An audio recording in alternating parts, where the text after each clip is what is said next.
Abhishek sir, I am audible Yes, sir, you are audible. Yes, sir, you are audible. and visible also, no? Sir, your video is off so far. Yes, yes. Now. Yes, sir. Yes, sir. Your video is visible, sir. Okay. Thank you, sir.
Abhishek sir, Yes, sir. uh, our respective VC sir have already joined. Okay. Okay, Just okay, follow. sir. Yes, just starting. Yes, sir.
Any specific reason why you are waiting? Sir, HOD sir couldn't join. Just I'm starting. Actually, we are Yeah, waiting for it's HOD sir. okay. So It's already delayed. Yeah. yes, sir, I'm just starting it. So very, very welcome to all of you in the 5-day International Faculty Development Program.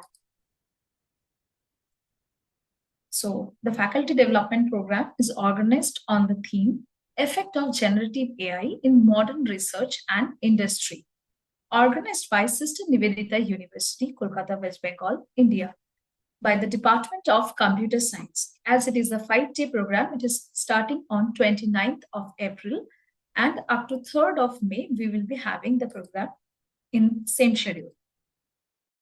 So before starting the program, I just want to highlight about the FDP, the 5-day FDP on effective of generative AI in modern research and industry would be focused on the opportunities and consequences of generative AI for academia. AI is, after all, about learning. To a significant extent, it is about learning that takes place in organizational context, which has an impact on how organizations manage their operation and on the strategic direction that way. AI tools like ChatGPT, Google Bot, and other have many spreading fast since late 2022. The introduction of these tools has prompted many lecturers to adopt their teaching method and develop new way of engaging with students. It has also given rise to robotic academic conversation about how best to respond to AI educational context. Generative AI will undoubtedly continue to transform research and industry process. This will also have numerous effect on research and such as the concerning others consecutive. The objective of this 5-day FDP program on effect of generative AI on this generative AI, definitely it will help all the educators, researchers, and industry professionals with a comprehensive understanding. So definitely we can say that this particular event will be completely successful. I'm happy to share the participants that we got this time, more than 2,500 participation all across the world, such as India, Uzbekistan, Nepal, Bangladesh, Oman, Lithuania, Kosovo, Czech Republic, and South Africa. And today with us, we are having our Honorable Vice Chancellor, sir, of Sister Nivedita University. Sister Nivedita University at Newtown, Kolkata has been established through the encounterment of Sister Nivedita University Act 2017, SNU, being unique of its own kind of build on the path of Sister Nivedita, blessed under the shadow of Swami Vivekananda. The university offers educational program and research in a wide array of subject under disciplines like engineering and technology, science, medicine, management, law, humanities, language, literature, pharmacy, architecture, social studies, performing arts, sports, media, design, and etc. Moreover, some unique courses will be introduced with the emphasis on skill development, entrepreneurship, and women empowerment. Sister Nivedita University has a strong focus on research and innovation, with the several research centers and collaborators with industry and academic institutions. The university encourages interdisciplinary research and promote entrepreneurship and the skill and development among the students. Now, I would like to welcome Dr. Professor Dhrubajyoti Chatterjee, sir, our Vice Chancellor of Sister Nivedita University. Sir, over to you. Good afternoon, everybody. We are running a little bit late, but anyway, let me first congratulate the Department of Computer Science for organizing this 5-day FDP with very eminent speakers as well as participants from all over the world. this huge number of participants are actually going to be very supportive with respect to the topic we have chosen, generative AI in education, research, and industry. Let me, before start, I must thank Shomi for giving the brief as well as about the Sister Vedita University already. I also like to thank the speakers like Dr. Debashis Ganguly, whom I could see is waiting from the University of Glasgow, United Kingdom. We have Dr. Swagatam Das, Professor of Electronics and Communication Science from the Indian Statistical Institute. We have Dr. Saptarshi Ghosh from IIT Kharagpur. Then also Dr. Saptarshi Goswami from the Bangladeshi College, who is the Digital Transformation Lead IT and Innovation Cell of Department of Higher Education. And we work together also. And Dr. Shomu Shen from the A.K. Choudhury School of Information Technology, Calcutta University, who is also very closely associated with me earlier. Now, as Shomi mentioned already, I could find that the speakers are definitely going to look forward to know about this revolution which this generative artificial intelligence already done in the field of education, academic research, as well as industry. Now, this generative AI can be considered as one of the transformative technology which has sparked numerous advancements and applications across the diverse domains. And when we talk about the analysis of individual learning patterns and preferences, generative AI algorithms can tailor educational content to meet specific needs of each student, which is also going to be the basic for developing a digital university. And there we are actually looking forward to that emerging of this generative AI as a game changer in academic research, which will facilitate definitely the data regeneration, hypothesis techniques, and also the knowledge discovery across the diverse fields. In disciplines where data scarcity is a challenge, generative AI can synthesize realistic data sets, enabling researchers to train and validate the machine learning models effectively. Due to its undeniable significant influence on the market research field, generative AI has recently become the key focus on the industry. We know that over the next 10 years, AI is predicted to grow at a rate of 42%, and it is likely to play a significant role in transforming insights more quickly and effectively or automatically tasks like reports, which business can further develop by utilizing internal knowledge to present answers that link to additional sources of better decision-making. Groundwork is maintained and attention is drawn to complex issues by making it simpler for important company stakeholders to respond to straightforward queries. Now, according to a recent Green Book survey of market research professionals, 76% of respondents with backgrounds in client-side, platform, research technologies, sample provider, and agency roles believe that generative AI has the potential to increase the company's competitiveness in the market.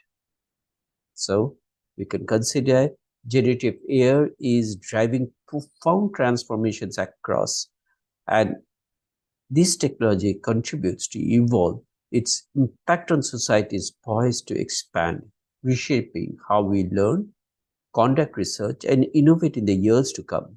However, ethical considerations regarding data privacy, algorithm bias, and AI-generated content will be paramount in ensuring the responsibilities, deployment, and utilization of generative AI across the diverse domains.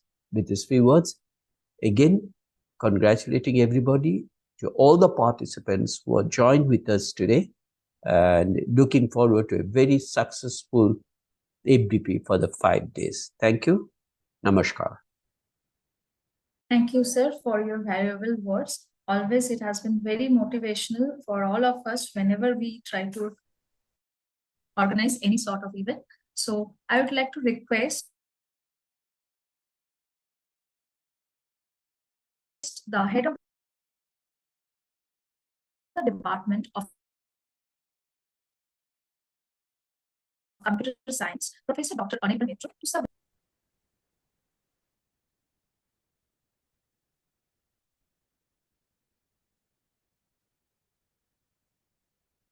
Hello, madam. Am I audible?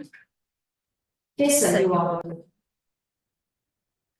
Thank you very much, all of you. So, ladies and gentlemen, welcome to today's event focusing on the effect of generative AI in modern research and industry. As the head of the Department of Computer Science at Sister Nivedita University, I'm honored to see such distinguished gathering of experts, researchers, and industry professionals who share a common passion for exploring the transformative potentials of generative AI. I don't want to take too much time because already our respected VC sir of Sister Nivedita University explained all the perspective and all the aspects of generative AI. Just I would like to focus on some points that generative AI are fueled by cutting edge technologies such as deep learning, neural network, and has emerged as a game changer across various domains, fundamentally altering how we are approaching creativity, innovations, and problem solving. From crafting realistic images and videos to composing music and generating literature, generative AI has demonstrated extraordinary capabilities that were once thought to be exclusive to human creativity. In the realm of the research, generative AI is paving the way of groundbreaking discoveries by enabling scientists and researchers to simulate complex phenomena, generate synthetic data for training models, even uncover novel solutions to long-standing challenges. Moreover, in the industrial landscape, generative AI is fostering innovations and efficiency by optimizing design processes, streamlining manufacturing operations, even facilitating the creations of entirely new products and services. However, alongside these remarkable advancements, we must also confront significant ethical, societal, and regulatory considerations as we harness the power of generative AI to unlock new possibilities. It is imperative that we do so ethically and responsibly and ensuring transparency, fairness, and accountability at every turn. We must address concerns related to data privacy, bias mitigations, and the ethical implications of AI-generated content to uphold trust and ensure that these technologies serve the greater good.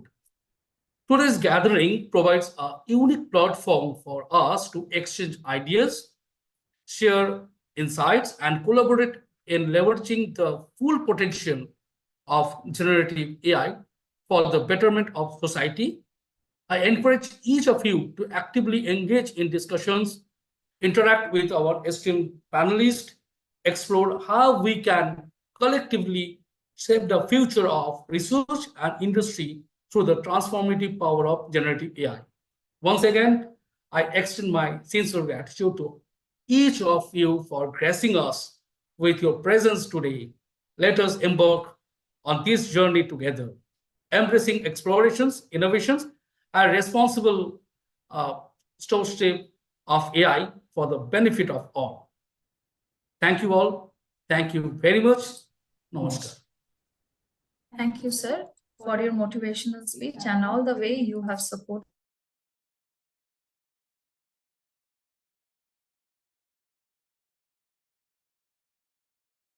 us.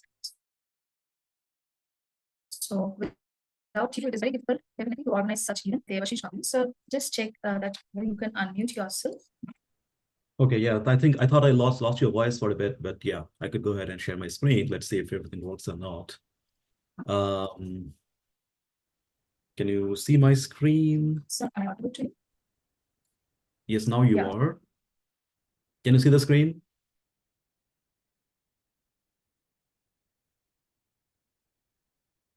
Am I audible? Sir, before we start, I think just a minute. I think your voice is breaking down, but I'm not sure if my voice is breaking as well. But No, your if- voice is fine, absolutely okay, fine. so if it's not, then probably I could start without delaying further, right? Makes sense? Okay. So yeah, I mean, I am Debashis Ganguly, and I'm going to talk about generative AI, but I'm not going to talk about societal aspects or like, the future of generative AI. Instead, I'm going to talk about at a few at a level of technical details about like what exactly is generative AI, particularly with respect to text. Okay, so I am a lecturer in the University of Glasgow, and here is how it looks. And it's wonderful time of the year. It's spring, and it looks wonderful, the city and the university itself. So if you are interested for a visit, let me know sometime. We could arrange for a visit. But yeah, we are here not to talk about the weather, but to talk about in-context learning, which is a particular type of generative model in NLP that people are using nowadays a lot, which is also commonly called prompt learning. So we're going to look at some details of how it works actually. So I'm going to start with supervised learning and how it has evolved over the years and what are the problems and how it has led into the foundation models and fine-tuning and the generative aspect of things.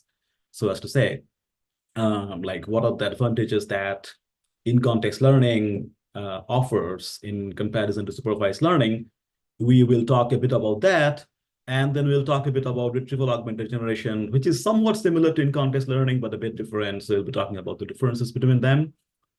And then, since prompt learning is about utilizing related examples from data, so it has a notion that's similar to information retrieval, where you are looking to retrieve potentially relevant documents given queries. So we're going to talk about what's the relation between in-context learning and between information retrieval. In fact, that's one of the SIGA papers that is going to be published in this summer. I haven't put that paper up on arXiv yet, but I will do that soon. And then, if you're interested to know more about that work, you can read that paper. And you can also wait for the SIGA proceedings, and then, you can read that paper up in there as well. And yeah, some future directions. Most of that is covered in the perspective paper, but I will touch upon the points here in this talk. I don't have much time to cover everything, but I'll try to cover as much as I can. Okay, so with that introduction, let's talk a bit about supervised learning, what that actually is. Well, the thing that comes to our mind is that it's learning from data, right? Now, if you think about going back 30 years back the time, so people used to work with handcrafted features or hand-engineered features, like, say, for example, edges extracted from images, or like POS tags extracted from text and all that, right? Or named entities extracted from text. And then they used to make these features and then, define some kind of weights for those features.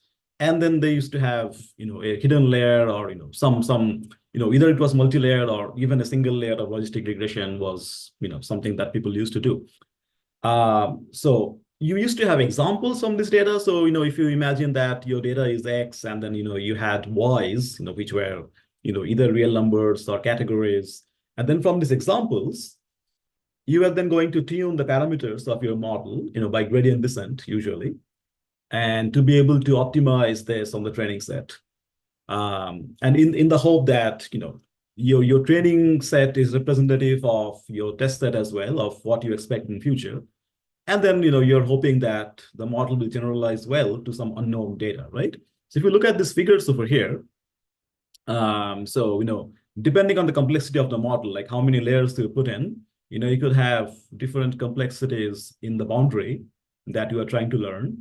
So if you just have one layer, so it's a linear boundary, but that's not enough because, it doesn't generalize well to unknown data, as you can clearly see that it underfits.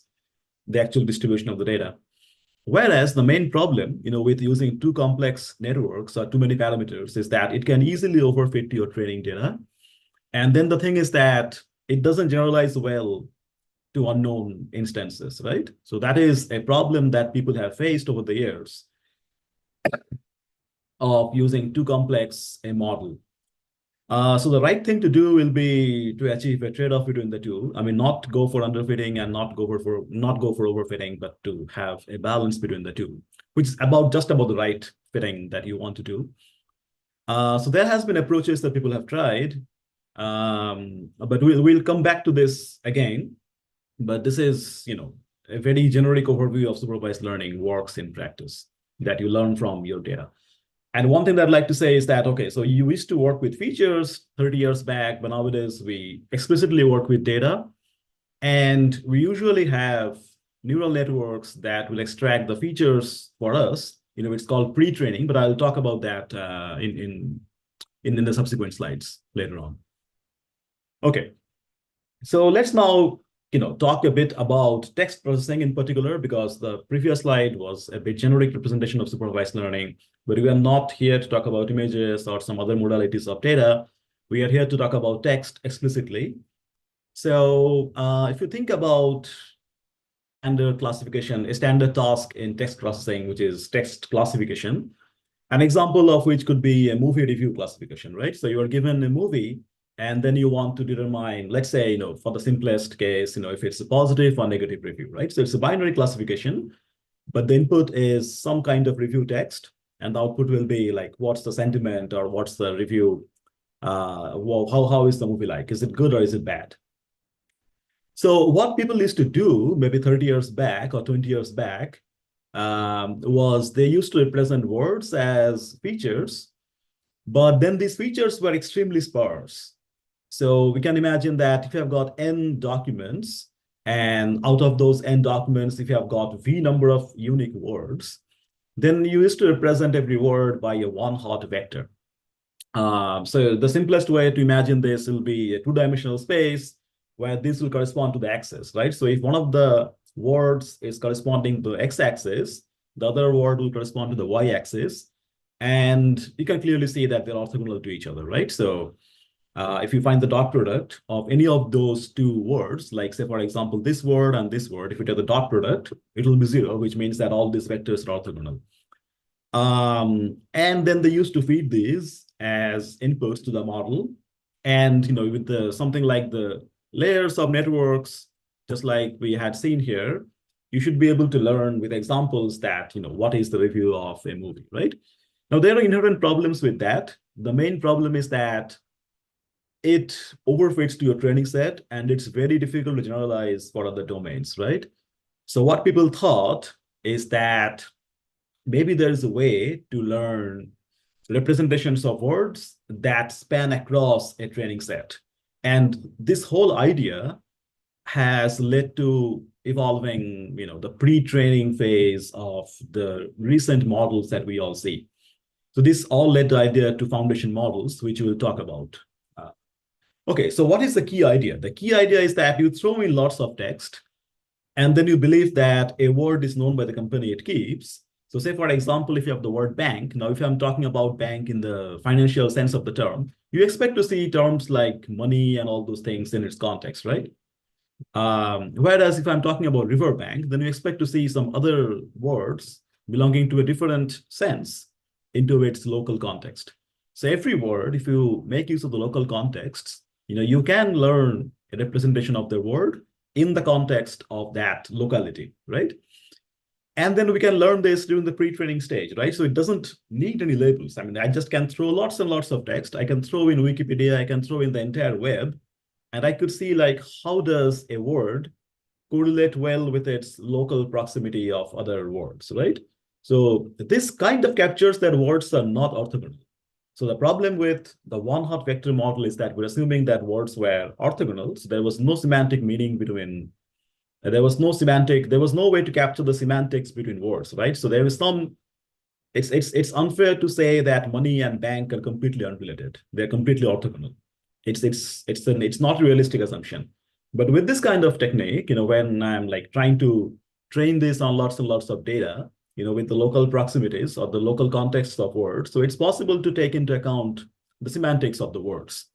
So this is the first notion that has built to like the pre-training phase that all the recent models have as a particular step nowadays. So we will talk about that later on. But this is the start from which pre-training, first basic notion of pre-training. Okay, so what started was in 2013, Mikolov and Jeff Dane and others, they proposed what2vec, or it's called word embedding. So it's a way to embed words as vectors. Now the way you do that is it's basically the idea that was expressed in the earlier diagram. So you look into the local context of words, and then you assume that, okay, so if I find a word in the local context of that word, I will try to assume that there is some relation between the words, right? And I'll also try to say that, okay, so if I don't find a word in its context, so if I randomly sample from a word outside its context, then it's not related. And then I could train something like a triplet loss, where I want to modify my parameters to be able to gel together these words that occur in local proximity to one another. And I want to repel the words which don't occur in close proximity to one another, right? So this kind of captures the semantics that we want to represent between words. So we want words that are related to have similar vectors, and we don't want words that are not related to have similar vectors. So that's the whole idea that people do. So it has got two different algorithms, CBOW and skipgram, which are like very, very similar to each other. The only difference is that you're predicting the word from the context, the context from the word, but then you can read the details later on in the what2vec paper. We are not going to talk much about that, the algorithm itself. But the whole idea is, like, as I said, so you are going to, given lots and lots of data, you are going to shift a window, a local window of size, I don't know, 5 or 10 or 15 or 20, whatever, but it has to be local in some sense. You're going to shift that window throughout your text, and then you are going to update your vector representations, right? So depending on the objective that I want to make the current word, the pivot word, similar to one of those context words. So I want to adjust my parameters to be able to predict 1 for them. And I want to adjust my parameters to be able to predict 0 for a word that's randomly sampled from somewhere outside the window. So this we repeat throughout the whole text. And after the process ends, we end up getting, so we can throw away everything. We can throw away the classification head. We don't need that. All we care about is the layers of parameters for each word. And then we call them the vectors for each word, right? And if you do that, then there are some interesting properties that you see here. So one is that, it shows that if you sum up two words, so say, for example, so king and say, for example, man over here. So king plus man. So if you take man to the other side, so king plus man will kind of be equal to or very close in relation to, woman plus queen. So it kind of captures relation between words, right? So this is an interesting property that you can have, so which can be used to tackle the analogy-related problems. So say, for example, if I want to say, like, okay, so what is the analogy of man is to king versus woman is to what? And this what you can easily find out by some vector arithmetic, right? So this is a very interesting property that was kind of unexpected, but yeah, this is a very interesting thing. And the thing is that, so then if you replace, what we are talking about in the initial model, so if you are going to replace the one-hot vectors with these vectors, it has been shown that, you obtain a much better generalization. And we can guess the reason for that, because, you are not dealing with, completely orthogonal words. You are taking into account some notions of semantics between the words. So it's highly likely that whatever you are learning will generalize well to some other domain, right? Or even like, for unknown data, even in your same domain. So it's expected that with this kind of pre-training, you're supposed to get better generalization, both in domain and somewhat in out domain as well. But one of the things that so then people, if you're trying to do something like standard tasks of text classification, then, you employ some common techniques like LSTMs to take into account the sequence of words and all that, but it has its own problems because firstly, it can't take into account the long-term dependencies, LSTMs, and it's somewhat a bit difficult to, port as a model because then you need to develop it from scratch again from other domains. So these were the two main reasons why people thought about, okay, so what do I train or pre-train models themselves and release those pre-trained models to be then fine-tuned. So this actually developed the whole philosophy of transformers. So where they incorporate something like the built-in attention and well, it's self-attention, and then, so what you were trying to do is, and attention, roughly speaking, corresponds to like what's the relative importance between the words themselves, right? So if I want to do a very simple task like movie classification, so I have just one input, but then I'm going to see the relation of that one word with respect to all the other words in my sentence. So I have got, if there are n words in my sentence, I'll have an n square matrix of parameters that I want to learn. And this is something that's inbuilt in a transformer. So you don't need to build your model from scratch like we had been doing. If you had to do something like test classification, you have to start with prescribed ways of building up a model from scratch, but we don't even need that. So we transformed the whole idea of pre-training the inputs, like in What2Vec, to pre-training the models themselves. So this is a big jump that people have done, right? So with the transformers, this was possible to do. So the only thing here is that, okay, so we still want to have some kind of a sequence modeling because that's the most generic way how we represent text. There is some relation between current word and the previous words. We want to model that, but how can we do that without the explicit feedback loop that we had in the recurrent neural network? So what we can do is like the transformers propose to use something like positional embeddings. So you don't explicitly have those feedback loops in LSTMs, but you do have different positional encodings of different words that occurred in different positions, right? So it somehow captures with those signals some way like which word precedes the other ones, right?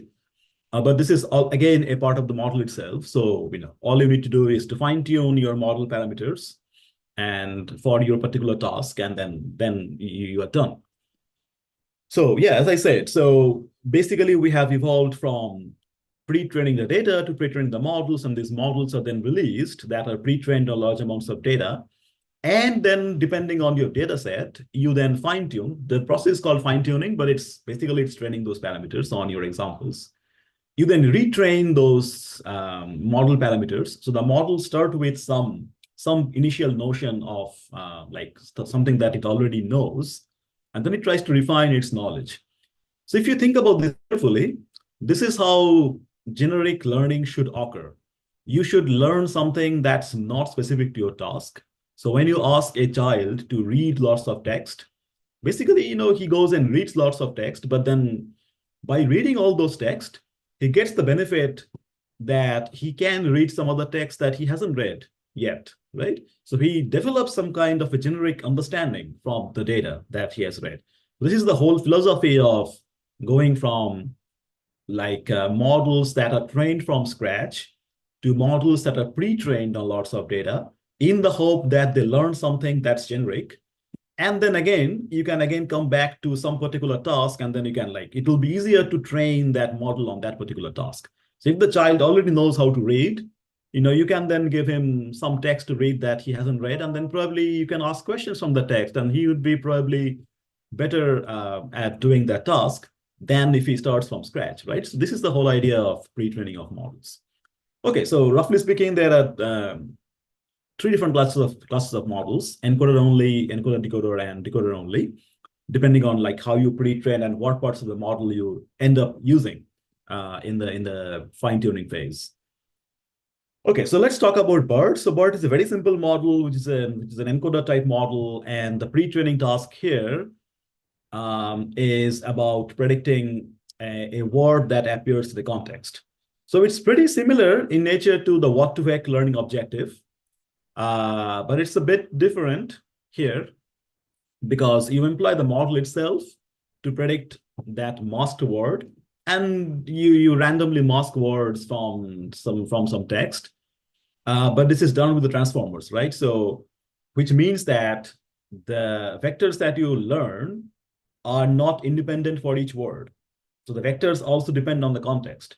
So for what2vec, it was possible to like learn all the vectors and then work with the dictionary where a word was mapped uniquely to a vector. But now we can't do that. And that wasn't a very good thing to do because I don't want the word bank to have the same vector. I want the word bank to have vectors that depend on its context. So this is something the transformers do because they can model the sequence of text, and the vectors that they end up learning, the parameters, depend on the context. So in that sense, it's different from what2vec. So these are called contextualized vectors. But one thing that you should keep in mind is that we're not going to release the vectors themselves.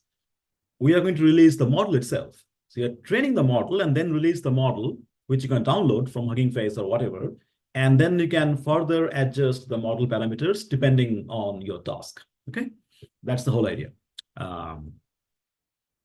Okay, so this is called the fine tuning, where again I said, okay, so you pre-train the BERT model on the master language prediction task, and hopefully you hope that by solving that task or by pre-training on that task, it has learned enough of semantic dependence, and then you throw the model to some unknown task, with examples, and hopefully with some less amount of data, it should be still be able to train itself well enough on that data. Okay, but again, if you think of this, these models can actually still overfit on the data. So that's why people try. So BERT is an encoder-only model. So encoder-only models, it can overfit to the data because all you are trying to do is, represent some sentence or some larger unit of text with one single vector. So that may not be a very good representation, right? But what if I try to generate something? So what if I don't train an encoder, but if I train the whole process of encoding and decoding? So that will give me more flexibility in generating content as per my domain. So hopefully, potentially, this can better generalize to unknown domains. So that was the whole motivation why people moved on to the decoder side of things. And since then, it just flew off, right? So people just tried to come up with more strong and more representative decoders over the number of years that has passed since BERT was proposed and GPT, the first version of GPT was proposed back in 2019. There's been huge effort in trying to train bigger and bigger models. And surprisingly, it works pretty well enough, right? So it seems that the more number of models you throw in, the more number of GPUs you burn. I mean, maybe it's not good for the environment, but it kind of captures the thing that we want to do. It develops some notion of understanding the data. With more and more parameters, it gets better at that. So this is something that people have observed over the years. And this has led to a whole lot of things done on instruction tuning and all that, trying to make the responses that are more coherent to what you ask and all that. So this is all a part of the pre-training phase of these models. But then you can always fine-tune these models on particular domains. Say, for example, you want to fine-tune a GPT model to conversations in some particular domain, let's say mental health. You can always do that because it already has seen conversations not specific to mental health, but generic conversations, and then it knows how to adapt itself. So this emergent phenomenon is seen more and more if you throw in more number of parameters. And with GPT-4, this has been taken to a different level altogether. So even for humans, it's difficult to discern, whether a text was generated by a human or by some large language model. So this is pretty surprising. Okay, so we talked about the generic way of generating something, right?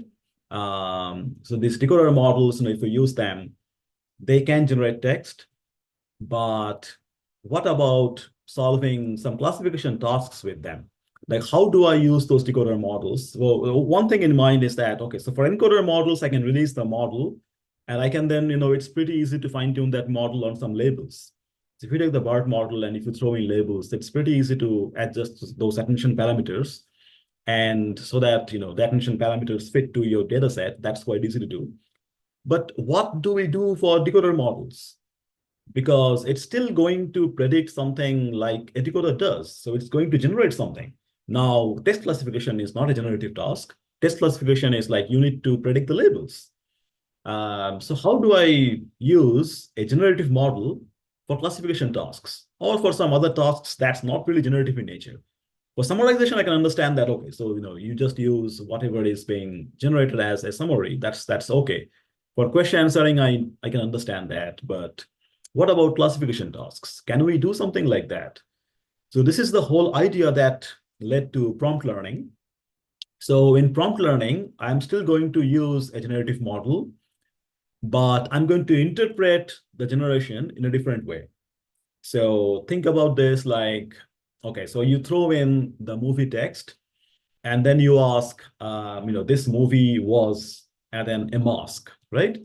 Now, a generative model will try to predict the word that best suits the context. Now, the context, if that was a good movie, you are going to predict good, or if it was a bad movie, you are going to predict bad. Now, these models that are trained on huge amounts of data, it turns out that even without training anything on a movie review example data set, this can still predict quite accurately that, is the movie review good or bad?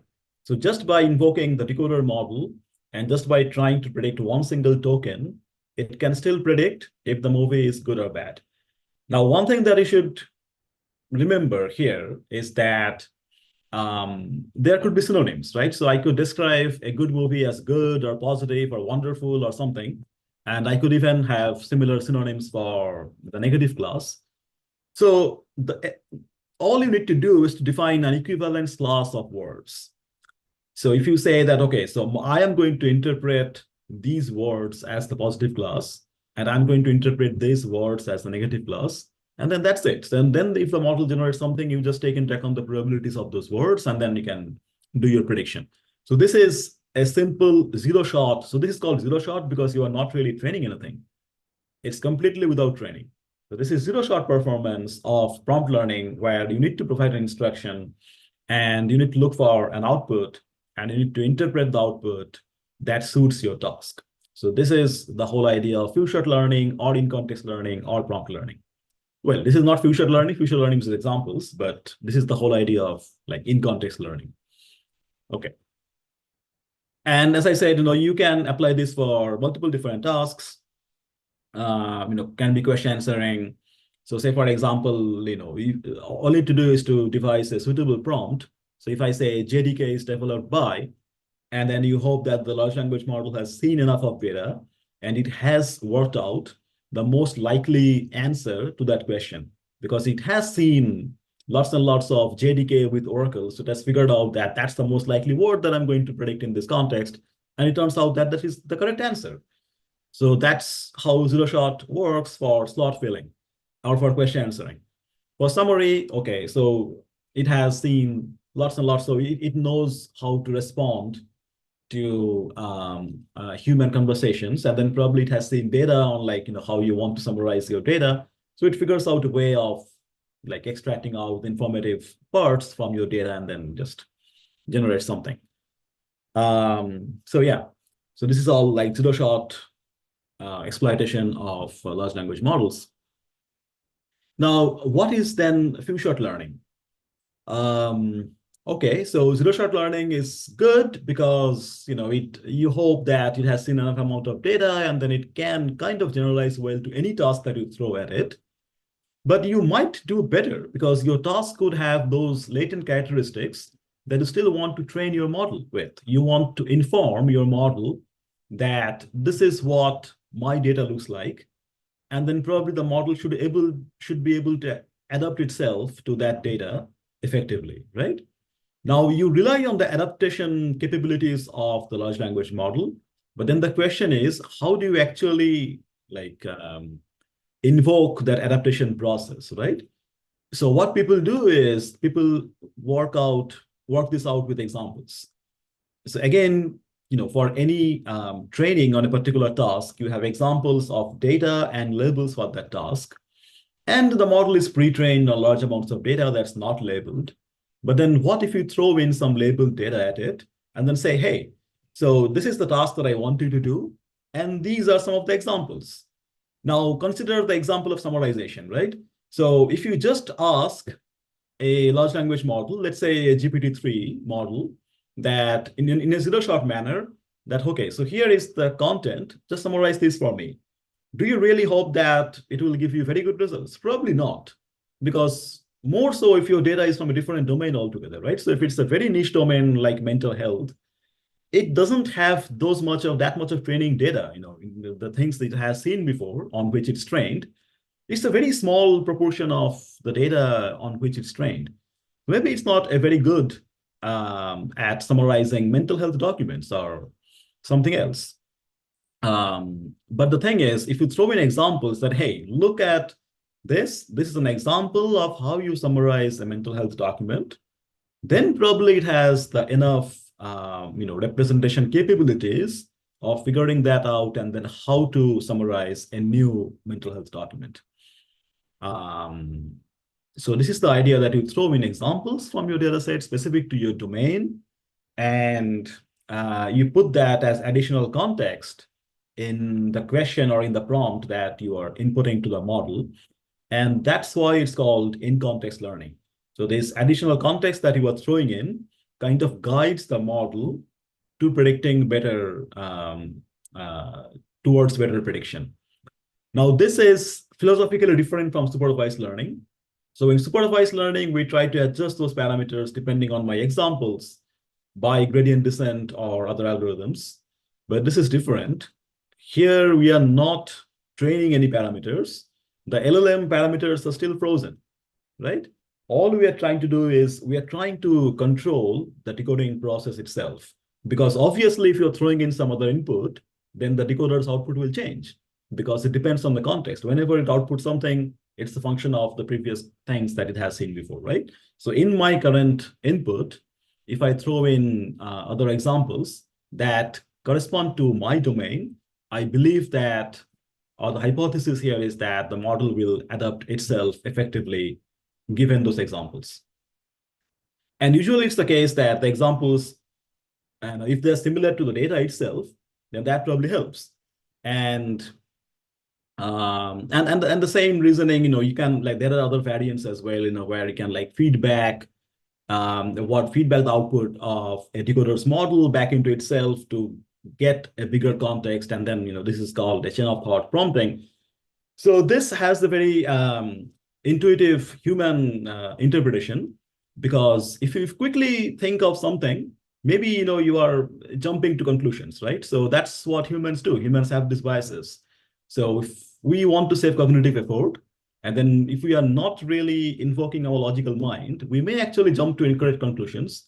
But then if you ask yourself that, okay, so this is what I thought, but is that the correct way of thinking? So this self-retrospection can often guide you towards better answers, right?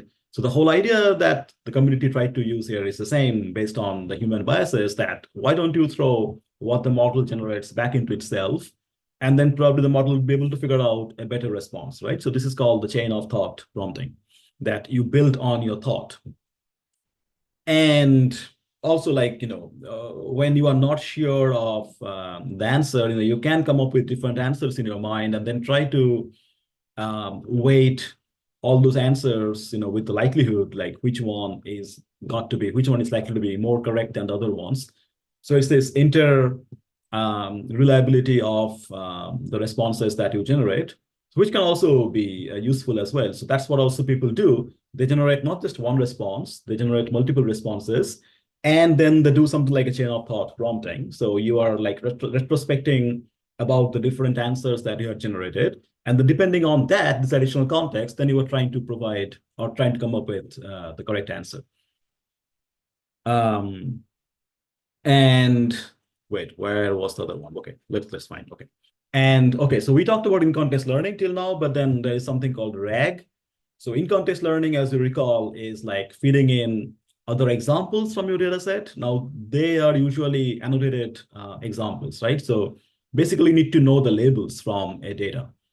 But it can also be unlabeled, right? So, and that is called retrieval augmented generation, where the additional contexts that you are going to feed in may not be labeled data, right? So there could be something that's related to your current context, but maybe it's not a part of that document.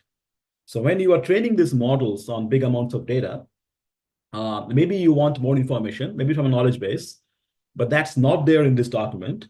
But you can bring that from a knowledge base or from Wikipedia or from somewhere else and put that as additional context in the training phase itself when you are learning this encoder-decoder phase, right? Now, that is called retrieval augmented generation. If you are doing that in the training time, it means that your training time increases, but probably you get better representations, right? So if you use the decoder while the inference, then probably you get better representations of the semantics, right? So this is the whole hypothesis of retrieval augmented generation. And you can also do that in the inference time. So you don't just need to do it in the training time. You can do that in the inference time, where similar to in-context learning, instead of throwing labeled examples from your data, you can throw in some additional knowledge from somewhere else. So you can throw in Wikipedia content, you can throw in knowledge bases.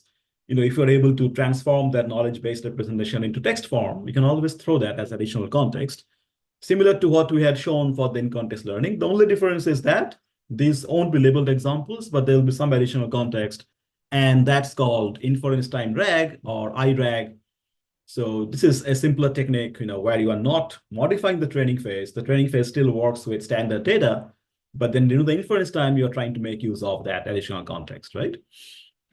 Usually training time RAG is better, but it takes more time to train models and consumes more GPU, so it's not good for the environment.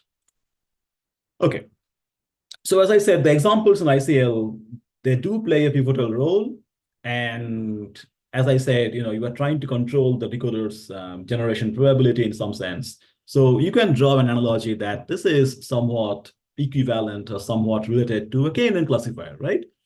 So try to understand the difference between a KNN classifier and a normal supervised learning. Supervised learning involves adjusting parameters based on your data, but a KNN classifier is all about looking into the local proximity or the local topological features of your data. So you still have a training set, but you are not learning any parameters from the training set. So it's the exact same thing that happens in in-context learning. There is a training set, but you are not learning any parameters from the training set. Similar to KNN, during inference time, you are trying to predict the class of one point, let's say, that's the simplest classification problem, let's say binary classification problem. You are trying to predict the class of a point based on its neighborhood of other similar instances, right? The only difference with KNN is that it really does not involve any parameters, but in context learning, you do have the large language model. So you do have the generation probabilities or the decoder parameters of the large language model, but they are frozen parameters. So all you are doing here is that, okay, so in KNN, it's a majority vote that you do, right? So you get this neighborhood, let's say, of 5 points, and then you count like how many are in class 1, how many are in class 0. So let's say it's a 3:2 ratio. So you predict that to class 3. So it's a simple majority vote decision. But here you use the examples to generate something that's different from the one that if you haven't used those examples, you could have got a different generated string, right? Because in that case, the decoded string would not be a function of these additional inputs that you had put in, right? So in this case, all you are doing is like, you are making the prediction dependent on the additional examples. So in this case, I call that pk of x. So pk of x is this, the k neighboring examples that you are putting, with relation to x. And if this set is null, if that set is null, then you get a different prediction probability. And if that set is not null, you get a different prediction probability. So that's how you're controlling your decoder's probabilities, right? Yeah. Okay. Now, the thing is, if you think about it a bit more carefully, maybe using the same number of examples for every instance is not a good idea. So imagine that, if you have a point that's close to a decision boundary, say, for example, like here, maybe you need a high number of points to actually see what's there in the neighborhood, right? So in this case, it's like pretty close to the boundary between the red and the blue classes. So you need a bigger neighborhood for better estimate. Whereas take a point that's like really towards the class centroid of the other class, like further from the decision boundary, then you don't need that many examples, right? So you need a lot less examples in that case. So we can apply the same idea. So variable-sized KNN is something that people have tried out, and usually it's better than static KNN. But you can apply the same idea for in-context learning as well, because as I said, it's analogous to KNN. The only difference is that you are not taking majority vote, but you are relying on the LLM's parameters for outputting something, for outputting the prediction, for outputting the words from which you are mapping to the predictions. So you can control that as well, with this kind of a variable-sized neighborhood. So yeah. So now I'm going to talk about a bit about the perspective paper that's going to appear in SIGIR. So using variable number of examples is one of the ideas that's there, which is the first pillar over here, which says that add up the number of examples, or even add up the examples. It may not be just the number. It could be something else. It could be, what's the content of those examples, right? So you could always try, you may even generate examples. So, but adapting the examples based on your current data instance is something that should be done to even improve on thy sales performance. So that's one of the pillars along which, I did some investigation and we saw some good results along those lines. The other directions could be, so if you think about it a bit carefully, that all you want to do is to retrieve examples that would be providing some utility to a downstream task, right? So let's say, if an example, if that leads to a correct prediction, you can call that's an example that's of utility to me. And if it's not, then it's not of utility to that data instance, right? So for every instance X, you can define an example to be either of utility or of not. So if it's beneficial, then you can label that with a 1. If it's not, then you can label that with a 0. But be in mind that you need to conduct the LLM inference on the training set itself to be able to understand that whether an example is beneficial or not. But then if we do that on the training set, so then we can train supervised ranking models that should be able to prefer an example with more utility, prefer that more, bring it towards the higher ranks than an example that's of not that utility, right? So I can induce the preference ordering in my examples, and that's something that I can learn from the training data itself, right? So if I have a training data, I can learn this kind of a ranking function and then use that instead of using something like just a similarity-based neighborhood. So like say, for example, here we are just relying on the similarity-based neighborhood to get those examples, but we can do better. We can even make these downstream task specific where we learn this ranking function. There is some work that has been done in this direction, but then there are lots of things to do. So if you read the SIGIR perspective paper, you will see like lots of future directions that could potentially be undertaken to get even improved results in this for this problem. Okay, and the last pillar that I want to talk about is the faceted IR. So faceted IR is like when you are searching for an information need, with a query representation, it might have different aspects that serve your information need. So an example could be, if you are searching for, let's say, relativity theory, you might want to know about the history of that theory. You might want to know about more technical details of that theory. You might want to know about the special theory of relativity or the general theory of relativity. So this, you can imagine that they are all different topics on which you want to know more information about. So they could be all the different aspects, right? So similarly here, so it's not just about the similarity of the examples themselves, but then if you present an example that's already there, and then if you're trying to bring another example, if that's already similar to what you have seen before or what you already have included, then that may not be a good idea, right? So if I already have seen a document on special relativity, there is no point of bringing another document on the same topic of special relativity. Why don't I bring something on general relativity, right? So that's the whole idea, that it's not just about relevance. You need to maximize relevance, but at the same time, you also need to maximize diversity as well. So, you can cover other directions of which, you can make the model aware of. So this is something that I propose as well. I didn't do any experiments on this, but hopefully in the near future, there will be some work done in this direction. And hopefully I will be able to establish that diverse examples can also help in this case for in-context learning. Okay. Okay, so this is the whole idea that we did for adapting the number of examples. So I was talking about it at a very high level, but if you look at this diagram, it gives you a better insight of what's being actually done.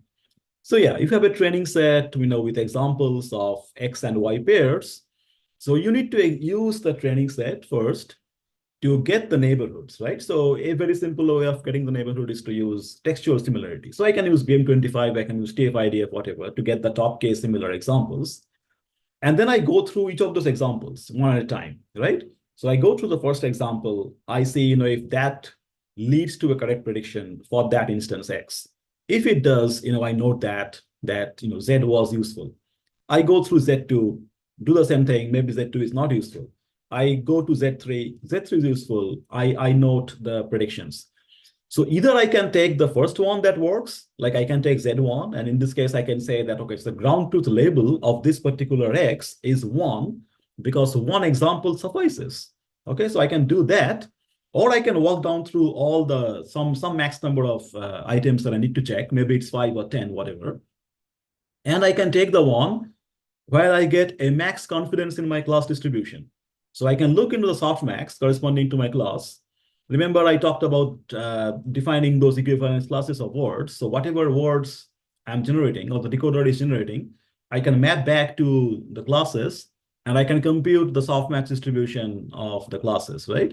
And I can then check, when do I see the maximum confidence or the minimum uncertainty?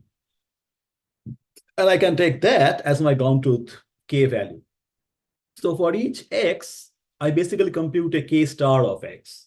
So K star is the optimal number of examples to use for that X. And then I can train a classifier, right? So in this case, I can train a supervised model that, given an input X, can predict the K star, right? So I have lots of examples of X and K star pairs, and I build this model, theta. And during inference time, what I do is I simply predict the number of examples that I should be using. So I'm predicting K hat, given an X is from a test set. I will be using those many examples in for the ICL inference, okay? So this is the adaptive ICL that I was talking about, right? So you are not working with the static value of K, but given an X, you are trying to predict what should be the value of K that I should be using for that instance. And then you are predicting with that, right? Yeah, so that's the whole idea. And here are some basic results. I mean, there are more results in the paper that's going to appear. One version is on the archive. It's not yet published, but you can always read that paper if you want. So it turns out that it performs better than static ICL, because in this case, static ICL can give you the best result of 0.8947, but in this case we are doing better. We are doing 0.9061. But then there is scope for improvement, because if you think about an oracle, if you had been perfectly able to figure out how many examples to use, it could be 0 as well. I mean, maybe for some instances, no examples is the best. But if you can figure out what's the optimal number of examples to use for each point in your test set, if there is an oracle like that, you can easily get to 0.96. So it still means that there is lots of scopes of improvement, which should motivate us to work more in this direction, right?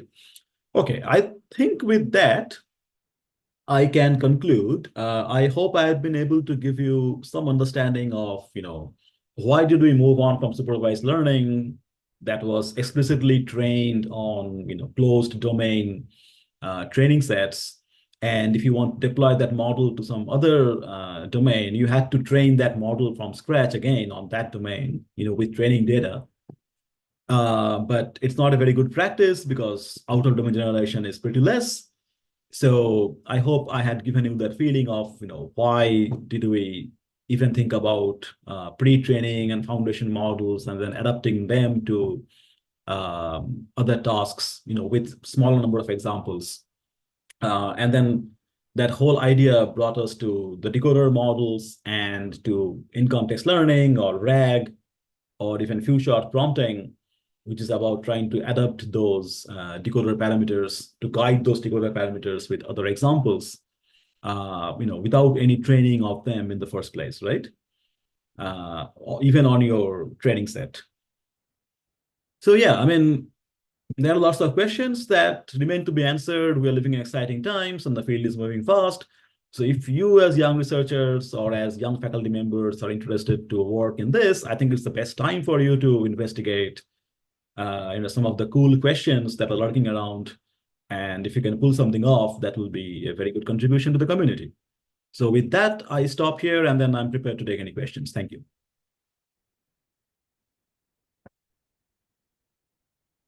Thank you, sir, for your valuable time and so much knowledge we got from you.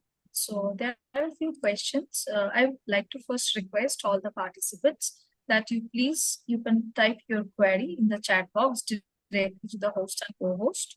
And already there are a couple of questions. So those yes, questions sir. you Yes, can sir. I'm actually get just it. Yeah. reading out the questions. Okay. There are a couple of questions I can see. In natural language architecture can be used for image-to-image translation? Image-to-image translation?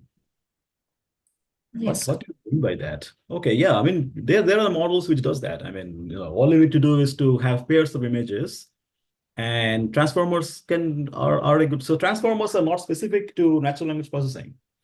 So that's something that you should remember. So transformers can work for images as well. So if you have pairs of examples, so definitely you can transform one image to the other one. So generative models also work for images because you have this software like DALL-E and all those things, right? So these are all generative models. So it's not specifically restricted to text. I work on text, but other people work on images as well.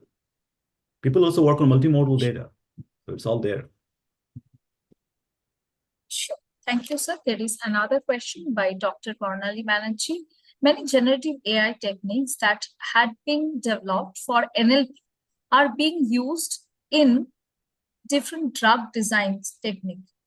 Can you suggest any technique which is not very computationally complex that can be used for generating new modules for drug design? Yeah, I mean, so you need to think about how you define the problem, right? So one of the things people are working on is like, so generative models can generate any sequence. Now the sequence can be anything. The sequence, most likely are words, most commonly are words, but they can be anything. That's what people use to generate software code, because then they can be variables and operators and all that. But in the context of your problem, if you want to design a workflow, they can be the atomic units of your workflow, right? And then with enough amount of examples that you throw in, the generative model should be able to adjust itself into like, okay, so if this is my problem task in natural language description, that is the code or that is something. So a code can be like, a workflow description. So you can always have examples like that. And you can even like, okay, so I think in those cases, in-context learning is not going to work that well, but you can always fine tune your models based on your data. So if you have got enough amounts of data as examples of drug designs from, let's say, from a task, like I want to do this, and for that, I want to apply all these steps. If you have examples of those kind, you can fine tune your models, your generative models corresponding to that task. And, it should work. Thank you, sir. There is another query. Please share any application related to optimization of routing protocol used in wireless networks.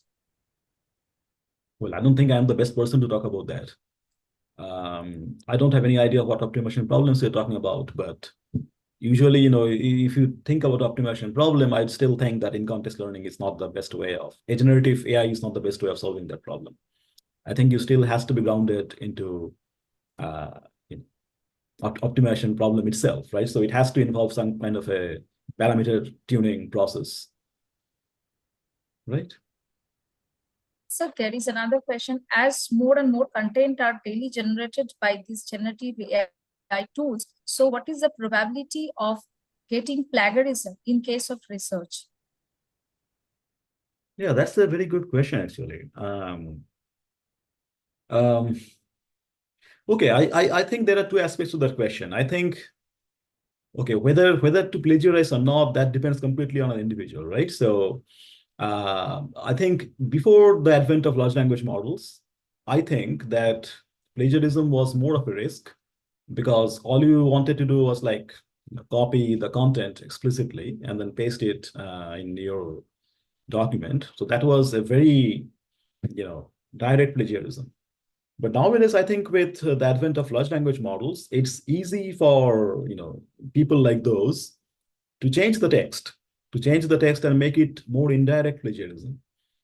Whether you call that plagiarism or not, I am not sure. But I think it's more difficult to even catch these kind of plagiarisms where the wording is changed, the way you express something is changed, but the main meaning is the same.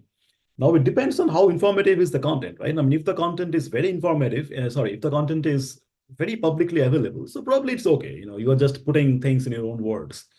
But if that information is new, and if you're just, kind of rephrasing that without acknowledging the source, now that's a very serious case of plagiarism. And I think it's even difficult to detect these things, with the large language models being able to rephrase your text and generate text that's so readable and so difficult to delineate from human generated text. It's more difficult nowadays. So plagiarism, can increase, I think, but maybe not. Maybe the good researchers, I mean, I don't know, they can rephrase. I think it depends how you want to use that technology, right? I mean, if you want to use that as a tool, so for publicly available text, that's okay. So you are just ensuring that you are not directly copying and pasting something. You're just using an assistant to help you rephrase that, which is okay. But it's up to the human user to actually use it in an ethical way, right? So, yeah. Thank you, sir. There is another question by Dr. Sricheta Parui. So very informative speech. I work in brain-computer interface and exploring generative AI. I just want to know your thought about this. It is conceivable to develop a generative AI that could directly interact with brain activity during REM sleep to construct or manipulate dream content. Yeah, I think it's a good question. I think it can be done. I mean, I don't see a reason of why it can't be done. But I don't have enough expertise to know actually the technical details of how the brain imagings work. But but my abstract answer will be, so if I can make this generation function dependent on some context, I mean, in this case, it's its previous text, but I think it should also be possible to make it depend on something else, maybe some signals from brain. So if you think about retrieval augmented generation, so retrieval augmented, so when I'm augmenting something, I'm augmenting that content with text, but you don't necessarily need to do that. You can always augment that with some different signals for images, for brain signals, and all those things, right? So retrieval augmented generation, I think, is the generic framework which you can use to think about this problem in a more technical way, for which I don't have any answer because I don't have enough expertise, but I think that will be the direction to go to. Does that answer your question somehow? Yes, sir. Thank you, sir. Before concluding today's session, I just want to thank you once again. And I just want to mention a short bio of sir. Dr. Debashis Ganguly is a lecturer in data science working in IDA, Information and Data Analytics Group at University of Glasgow. Formerly, he was research staff member at IBM Research Europe, Dubai, and Ireland. His research activities span topic of his information retrieval, NLP, natural language processing. More specifically, he is interested applying in semantic relationship between the text units. His PhD thesis was improving information retrieval models. His recent research interest include the applications of multi-objective neural network for bias removal classification system. At IBM, he primarily done his research project working towards AI solutions, and that will make more predictions likely the success of the study. Thank you, sir. We have already had a 1 hour very beautiful session. There are so many questions, and in future also, if our participants will communicate with us, we will try to make you this connection. And also, I would like to say from my end, sir is also in the LinkedIn, so you all can directly communicate with him for the research collaboration. In future also, for further research collaboration, we will connect with you, Dr. Ganguly. This is a small token of appreciation from Sister Nivedita University. Thank you, sir. Thank you once again. Thank you all our participants. I'm requesting all the participants to give your attendance, and your assessment link will be given to the WhatsApp group correspondingly. So thank you. So tomorrow again, we will at the same time, we will meet again for the day 2 session. Thank you all of you. With the Thank you, permission Dr. of Debashis Ganguly. It's really a very, very nice and very, what I can say, we could all understand what you wanted to convey, and that's really something which is very important. And I really want to convey my sincere thanks and gratitude to you for joining us and giving your time. Thank you. Namaskar. Thanks a lot. Thanks a lot. Thanks a lot. Very, very happy to be here. Thank you. Bye-bye. So with the permission of all the participants and our Vice Chancellor, sir, I'm ending the meeting for today. Tomorrow we will meet again in the same link.